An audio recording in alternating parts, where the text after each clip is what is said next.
All right, here we are. We are in Puerto Rico, living our best life. Very nice weather here. Great people, place. All things awesome. I've got the infamous Grant 10,000 kV Matsushima in the house. 6,200 kV this Yeah, oh yeah, you're old now, getting old and soft, so I get it. I'm older than you, so I know. You gotta loosen things up, be a little more less aggressive as we get older. Yeah, we're here though. This is a great event. I had a blast. Grant dominated the whole weekend. Cars were looking good. He likes humidity. He had a humidity tester on his wrist the entire weekend, making sure he had it right. Talk about it, Grant. How's your weekend? It was pretty good. A little bit stressful at the beginning. Marcus is going like 9.2s, and I was struggling to go 9.5. But everything worked out pretty good. That's good, man. So we'll talk about a couple things throughout the weekend. Main thing was really what we're just talking about, tires. I've been a Marca fan. I don't want to say fan, but they've just been working for me the whole time. Grant finally convinced me to put some of the KSs on. It actually worked very well. It's one of those things, I guess, like you have more experience with that tire. It does work. Thoughts? I test everything. So what makes the PN tire not different but good enough for racing is it's compared to every tire that's on the market.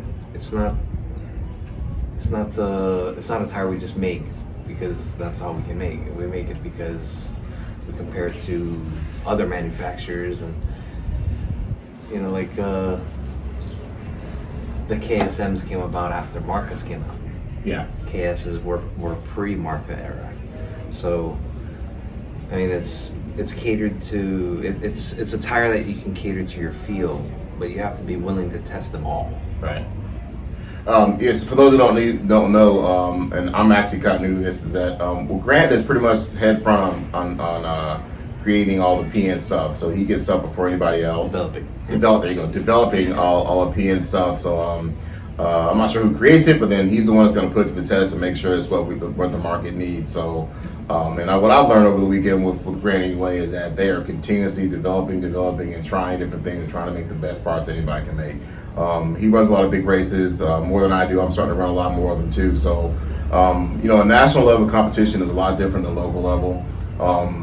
We don't have a lot of time on the track, so things got to progress really quick. And so a lot of the products, Grant's got to kind of make a fine line between the competitors and then the masses, while at the same time having a good product for both of them. Okay, so, your weekend went well. You did great. Anything new coming up? PN wise or race wise or what's going on? The PN F1 chassis. I haven't heard anything about this, so let's go. The PN F1 chassis. It's not a new concept. Well, for me, it's not a new concept. It was actually something put together with the development of the 3.0 chassis. It's a conversion kit. And so if you have a 3.0 and your club wants to run F1, you just convert the chassis over to be an F1. So I'm a huge F1 fan. Those who know I am. So let's talk about the body. So what body is it going to use, or how is it y'all making a new body, or is it? You have my question as a fan of F1. You got somebody doing it right. Like I don't want some Indy car looking F1 car. I need something to be somewhat legit looking, like something that's from this era. It's a 50-50. I think for a lot of people, the people that have seen it up close all seem to love it. There's been one or two outliers that when I think about RC F1, right? It's based off of what exists, the RC cars, right? Right. It's not based off of what an actual F1 car looks like, mm-hmm. Uh-oh. right? So here it comes. So when I look at what we make, it mostly resembles a modern RC F1. Okay. Not a modern F1. So close to the era. How about this compared to the GLF? The GLF is pretty close to what we have up until like 2 years ago. Yeah, for me the GLF, because I'm not a car guy or an F1 guy, the GLF fell out of a range because what I knew of F1 was the original Kyosho F1. So I felt like the GLF was like more like an Indy car looking. Comparing it to a Kyosho F1. Okay, right? okay. So, and because of the different wheelbase, it was just as wide but much shorter. So when we started to develop our conversion concept, we just based it off of what exists, which is not the Kyosho F1 anymore. It's the GLF one. Is it longer wheelbase? No, we made it exactly the same. 98 wheelbase? No, same wheelbase as the. Okay. We didn't want to create a car that was another class. We wanted to create a car that you could race with an existing car. Right. One of our big focuses, I feel, is that we don't want to have 10 classes. Having 5 classes is perfect. Right. Exactly.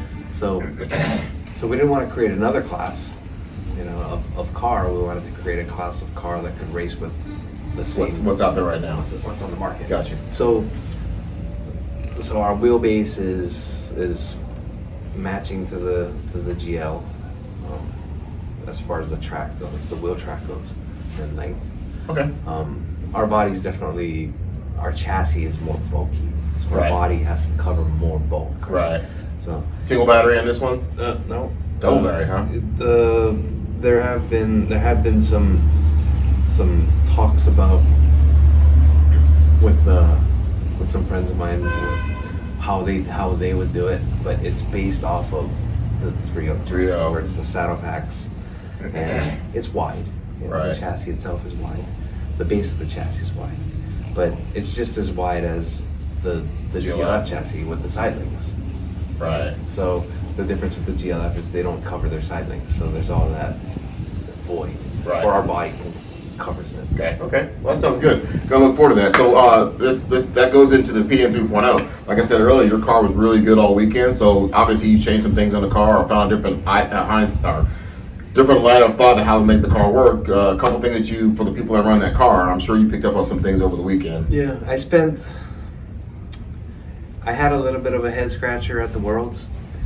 The car I couldn't find the balance between traction rolling and pushing.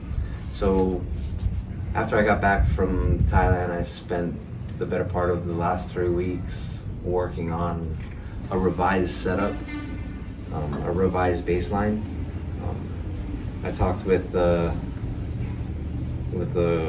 really good friend of mine, Joe Chen, and we discussed it quite a bit. We spent a fair bit of time doing some development, and Joe Chen is in frequent contact with Christian Tavish, and he had some input as well. Thank you, Christian and Joe. They're everywhere. And there'll be a full setup that I'll put out of the changes, the requirements to get my car to where it is.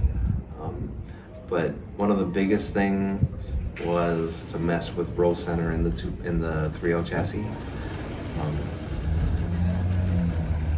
and that changed the car to be more aggressive, so that I could go with a less aggressive external tire chassis setup. Makes sense. Okay, good. So I'm assuming we're going to see you in San Antonio, right? Yes. Yeah, January 28th. If anybody has not to make that race, it's going to be epic. I think we've got just about everybody tied in to come to this event. We're trying to make this huge, good location, plenty of hotels around, good scenario. People are great and everything else. All right, so we got hot box questions. All right. Are you a, let's see, beer, wine, champagne? What's your alcohol? Scotch. Okay, that's a good one. Are we on, you ready for this? Not really. Easy one. All right. Chicken wings, burgers, or lumpia?